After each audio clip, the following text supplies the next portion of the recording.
cost, we now want to have another assessment. Why would we push, I find it very curious, why would we push to do something that the state hasn't, even if they do it in a week, if they do it in 3 months, why rush when we don't even have money for operating costs when we have George and his crew until that happens to incrementally, why, I mean, I find that bizarre. Could you possibly answer why that would be? I'm going to answer that first, and then I'll give it to John. Well, I want John to answer Okay, that. I'm the president. I'm taking my prerogative. Okay. It comes down to, I'm going to repeat what I said before and what other people have said before. The underlying issues is not the date of the report. The underlying issue are the structural needs of the community, Right, that was and the safety of the community.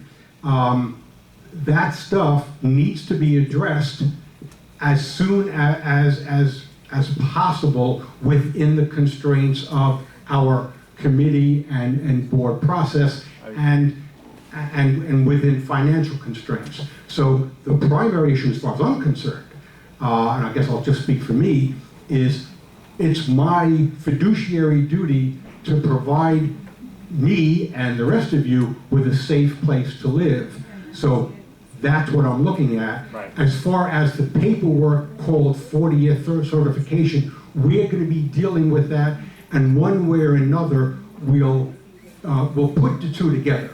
There are certain things we have to get done, and there is this thing called 40th year recertification out there. At some point along the line, they're going to come together. But number one priority is to make our place a safe and habitable place. Thanks, Margaret. Actually, I'm encouraged by the conversation we've had up to this point on this issue. The concern that many of us have had over the last year or so is that we were under the impression that this was something that this city was requiring us to do. And I looked at those minutes too, and it did list the report as mandatory. And the problem that we have with that is that there are people that are frightened in this community, and they're selling for next to nothing. I just looked at that. I'm concerned about that Sales and Lease Committee. I saw one bedroom unit.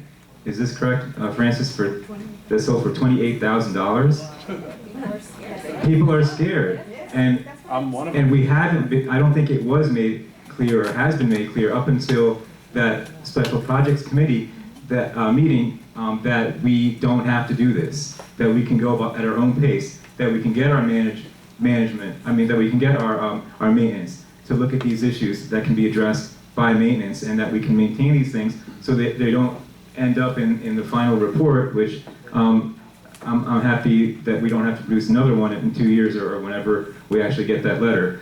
So it is, I think, already playing into some of the unfortunate drop in these prices that I'm seeing in the properties, because I thought for a while it was going up, and now, so let's not rush it. Let's not push the idea of an assessment. We've been frightened into believing there's going to be an assessment coming up. I don't think there's any need for an assessment anytime soon. If we do what we need to do and live within our means, and do the maintenance that we need to do. Thank you. I just have one comment to make. If a unit sells for $28,000, chances are that it's in very, very bad shape. And the committee has noticed the sales prices not going down. We find that they're going up. I want you to realize in some of the rentals that I read, our owners are now getting rents of $875 and $900 for one-bedroom units. There's no reason on earth why one bedroom in this community should rent for $700. Absolutely no reason not. We have efficiencies that are renting for $800 and $850. The committee has noticed these rents are going up more and more all the time. We just recently, in one of the reports, you may have noticed, we had most of the one bedrooms are going in the range of $42,000 to $48,000. We've had some go for $54,000 and $56,000. We had a two bedroom that I believe was a 2-bedroom unit for $90,000, which is very encouraging. So the prices are not going down, ladies and gentlemen. The prices are going up.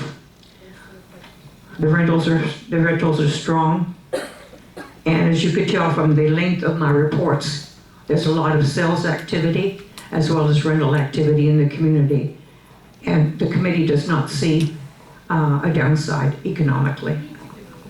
Excuse me, Francis, would it be possible when it comes to sales that you could indicate whether the unit that was sold was a foreclosure or a short sale, so that we can make a judgment about the price that it was sold? Let's say that $28,000 was a short sale or a foreclosure, then we would understand it more, rather than just something that's market price. I could add that to the report. That would be nice if you did that, then the number would mean more to us. Fine. Thank you.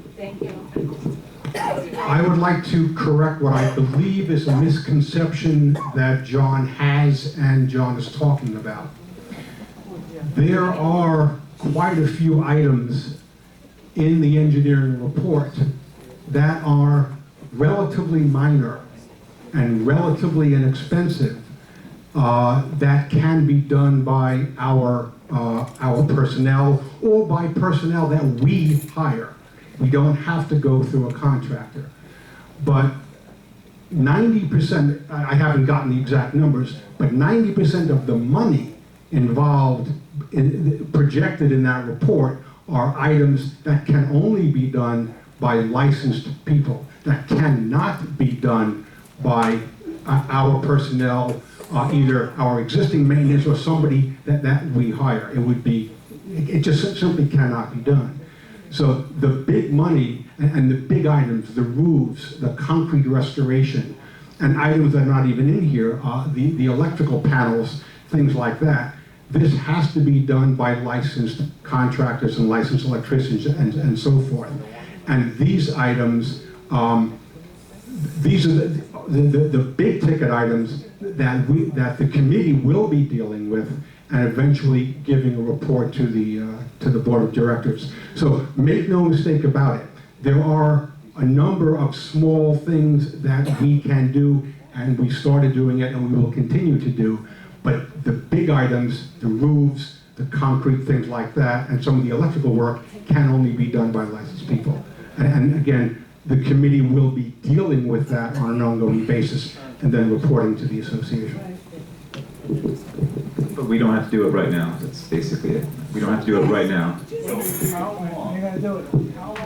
Well, the interesting thing, or one interesting thing, is that we've been doing a lot of work since Hurricane Wilma. And I invited a gentleman that used to be on the board, used to own here, but now does not. But he was in construction in New York, a fellow by the name of Paul Pickus. If you've lived here for any length of time, you would know Paul. And I asked Paul to come over to a meeting, a private meeting I had, to go over this engineering report. And Paul looked at it, and Paul said, and he didn't look into the actual report, he looked at a summary that Jason had prepared. He looked at the Marseille, where he owned the unit that when he lived here, or when his son lived here, and he said, that unit, that roof was done 4 years ago when I was here. And that's a $300 and some thousand deal. Now, if that's true, and I've asked Jason to get the records and the engineering study that we did at that time to see if that's the case. If that's the case, I would assume if it's a legitimate roofing company, roofs are not supposed to last for 4 years. Okay, that's a 20-year deal. So we have some work to do based on what has been done in the past. And Paul has been nice enough to be willing to, come. He said he'd come to the next project committee meeting.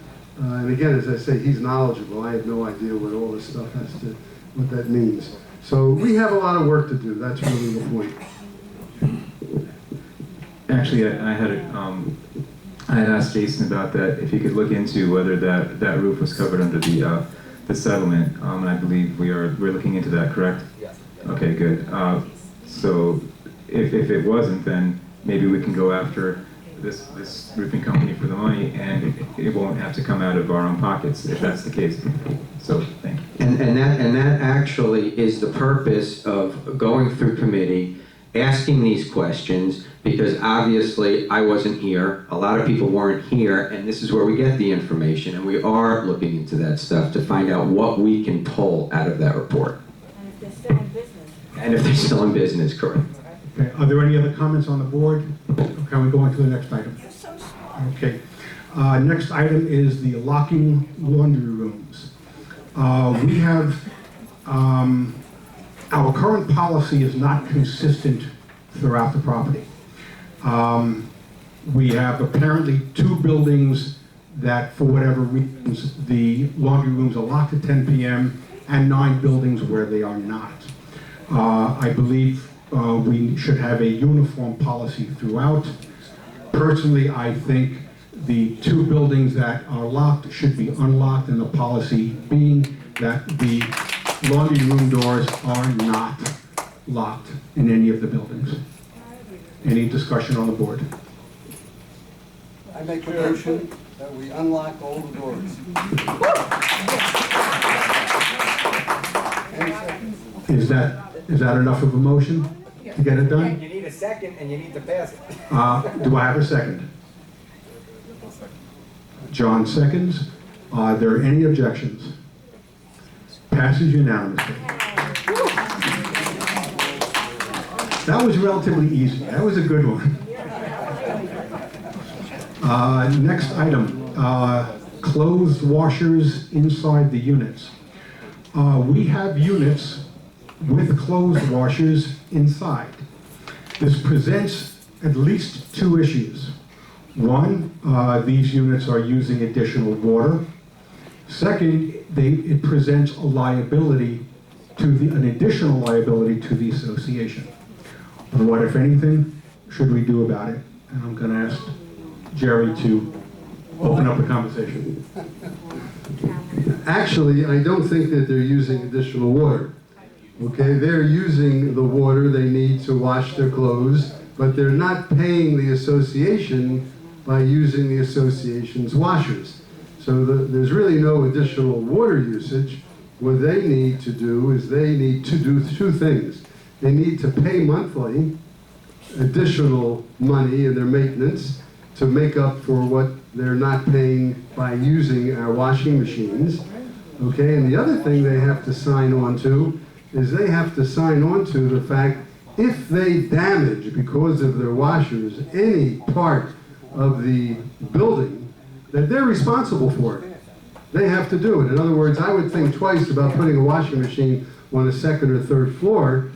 The 1st floor, if something happens, you're hurting your own property, generally speaking.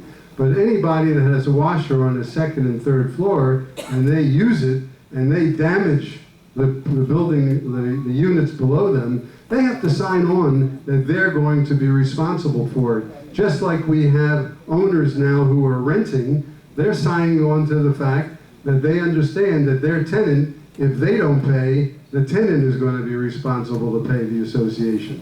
So that's what we need. Unit owners to pay more, have to decide what it is, whether it's $25 a month or whatever it is, additional in maintenance, and they have to sign that they'll be responsible for any damage to the people below them. That's my thought on the matter.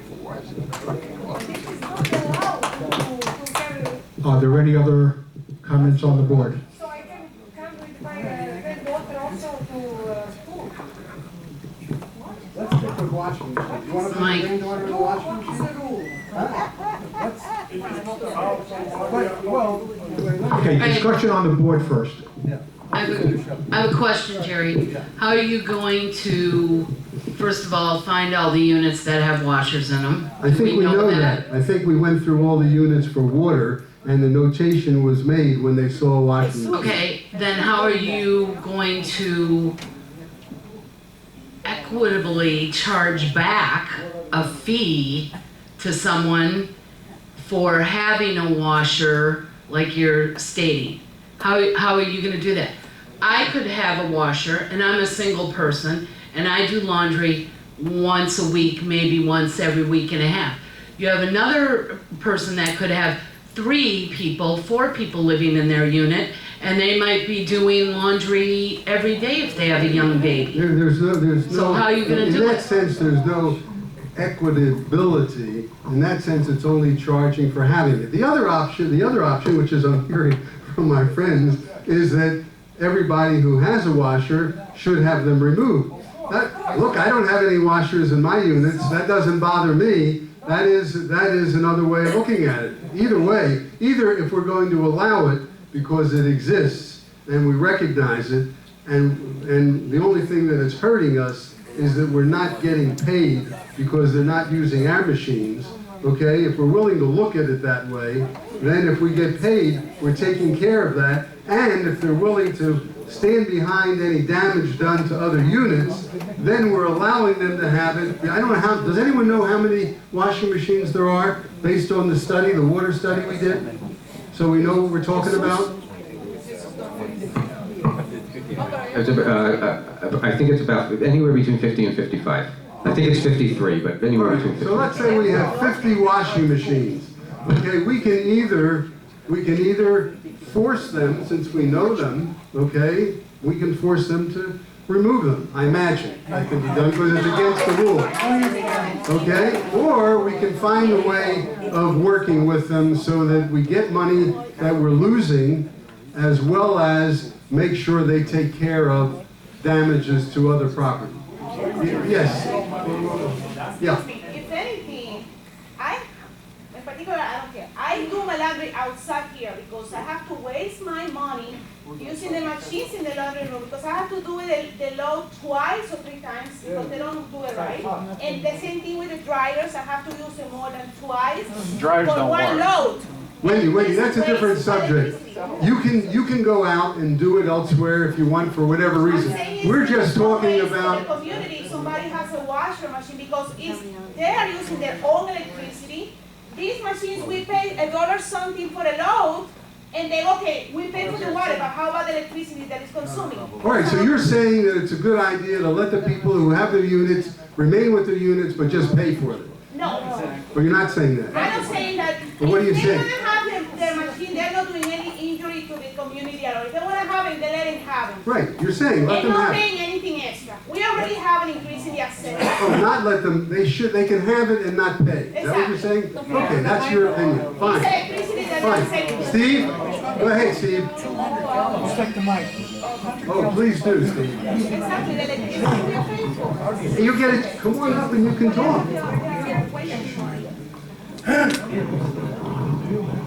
I have quite a bit to say on this issue. I have a washing machine in my unit. I have had a washing machine in that unit since before the condo conversion, meaning 1970 something, when the building was first built. My parents moved into the unit, had a washer in the unit. Now, not all washing machines are alike. I have a high efficiency, low water usage machine. It's no more likely to fail and flood the unit downstairs than a dishwasher, a water heater, or any other appliance. I will not sign anything saying I will be responsible because I happen to have condo owners insurance, which, by the way, we are all required by law to have. Not true. Not true. Okay, Francis says it's not true. I was told. So you're saying, if I understand you correctly, you're telling us that you have a washing machine that if something went wrong with it and you damaged the people, because you're on the second floor, you damaged the people on the first floor, that's their problem. No, it's my problem. I'm insured for that. Oh, your insurance I'm will pay insured, for yes, them? absolutely.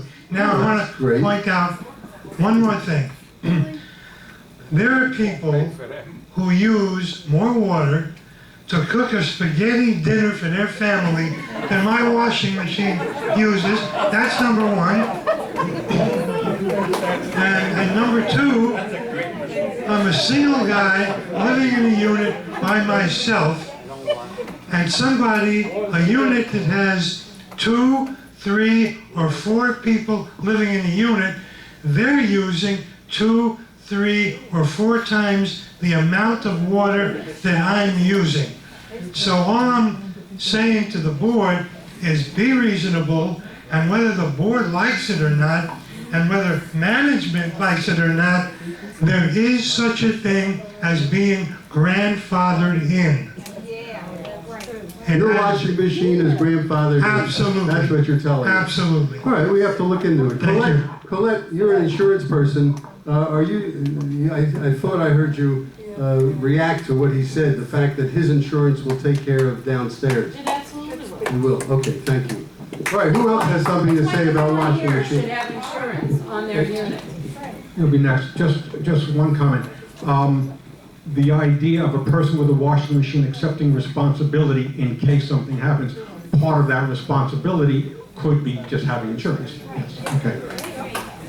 On this subject, I don't do my laundry here either. And I have recently learned, we said, well, we're not getting revenue from the washing machines because people are doing it in their homes. We might not be getting any revenue anyway. These washing machines use 100 gallons of water per cycle. Per cycle. Yes. No, I talked to a man who's a professional at this. Okay, look, I'll research it. That doesn't sound right. Well, here's the thing. I don't know what we pay for water. I don't know what we pay for water. I don't know what we pay for electricity. It's easy for me to find out. Find out before you tell us. Okay, there's no point in telling us, because 100 gallons per cycle doesn't make any sense to me. I do my own wash, and that doesn't make any sense to me. Lillian, you want to say something? Come on up. Yeah, I wanted to say, when we have bought Stand our, up, Lillian. when we have bought our condo in 2010, it was strictly said to us, George said to us, the association, I wanted to install washing machine and dryer also. So, no, it's a prohibited, no, you have laundry, please. So, and what I see now, so many people do it and we say, okay, it's prohibited, but leave them. Let them. Is something rule or not? Out of 836. Thank you. Really?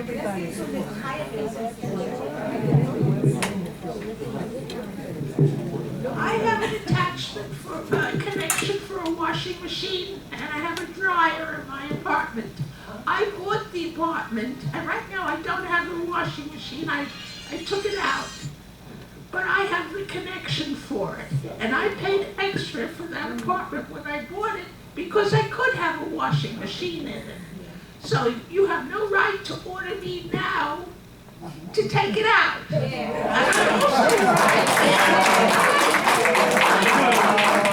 I demand the right to get extra when I decide to sell my apartment so that they can have a washing machine.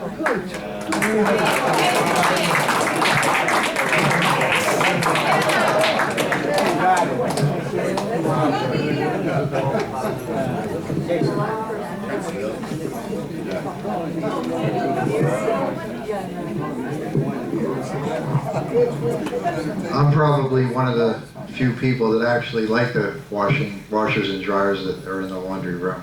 My wife disagrees. I like them. But anyway, You do the washing, and does she do the washing? I watch the washing. I'm more interested in what she's got to say than what you got to say. I think they do a good job. My clothes are clean. But anyway, we have no intentions of doing this, but what if people, now that 55 or so people have them, and the people over here have mentioned, what if we decide we want washers and dryers? Can we hire somebody and have them installed? Yes. Everybody's gonna want them. I don't have one, I would love to have one. Yeah. That's the purpose of the discussion.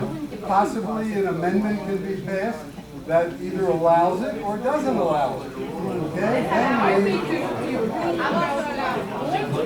Doug, I think perhaps if the washer dryers that we have. ladies and gentlemen, please. I think Doug has the floor. I think perhaps if the washer dryers, particularly the dryers, Speak up.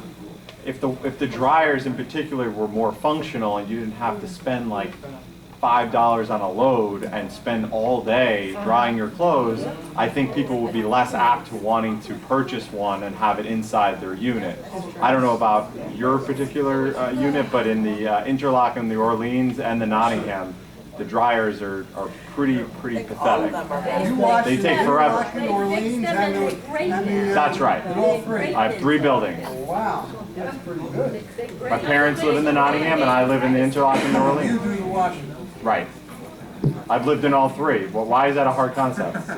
I just haven't heard of You've never, you live in France and like 14 other places. You don't do washes in more than one place? No. You of all people is a jet setter? where I live. Okay. Thank you, Doug. Yes, ma'am. If you're gonna charge, like Colette said, if you have a single person living, you should charge by the person, not by the unit. There are a lot of opinions about charging, not charging, how much to charge, on what basis to charge, financial responsibility, and so forth. One thing I would like to know is, does the association have the authority to now, let's say we decided that we want to charge people who have, can we do that under 718 and our docs?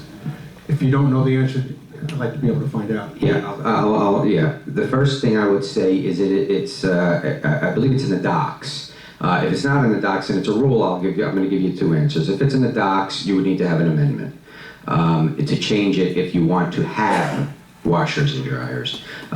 Just keeping in mind, you make $70,000 a year on the washers in the units, in the buildings. If it is a rule, it can simply be changed by the board. I believe this is a doc item, but I'll get back to you on that. It's a doc, yeah, it's a doc item. You're gonna have to do an amendment to pass it.